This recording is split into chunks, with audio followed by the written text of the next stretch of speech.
concentrarsi solo sull'errore della retroguardia del Castelbuono sia limitativo. Io penso che nel primo tempo abbiamo gestito la partita, abbiamo avuto delle occasioni nitide, abbiamo preso un palo con Frisella, ci sono state delle altre occasioni, abbiamo segnato su un errore loro, ma penso che abbiamo tenuto il campo con grande padronanza, rischiando quasi nulla. Nel secondo tempo abbiamo abbassato anche, come cosa studiata, il baricentro per fare venire loro avanti e colpirli in contropiede. Hanno avuto loro il predominio del gioco, però tranne un intervento all'ultimo di Paola non ricordo grosse parate che sono state fatte, anzi abbiamo rischiato di raddoppiare, per cui ritengo che sia una vittoria legittima contro un'ottima squadra.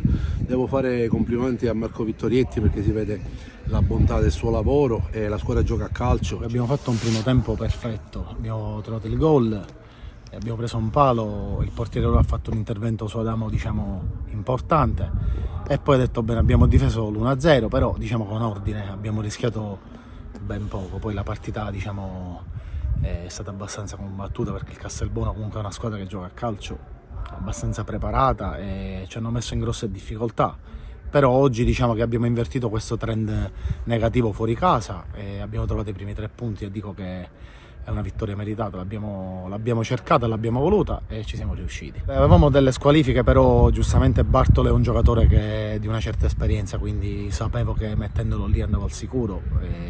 Era da un po' che non ci giocava, quindi l'unico problema poteva essere questo, però oggi ho avuto grande risposta da parte sua, anche se non avevo dubbi, però è una bella opzione, una bella scoperta per le altre partite. Luca ha fatto una bella partita, poteva fare qualcosa in più, come dico sempre, però comunque tutta la squadra ha giocato al meglio, non posso dire niente di negativo a nessuno. La partita che andava fatta è stata fatta e quindi bene così. Prossima settimana abbiamo un'altra partita tosta, viene l'Accademia in casa e sappiamo che ogni partita ha le sue insidie, quindi la prepareremo al meglio perché ogni partita ha una storia a sé, quindi ci faremo trovare pronti.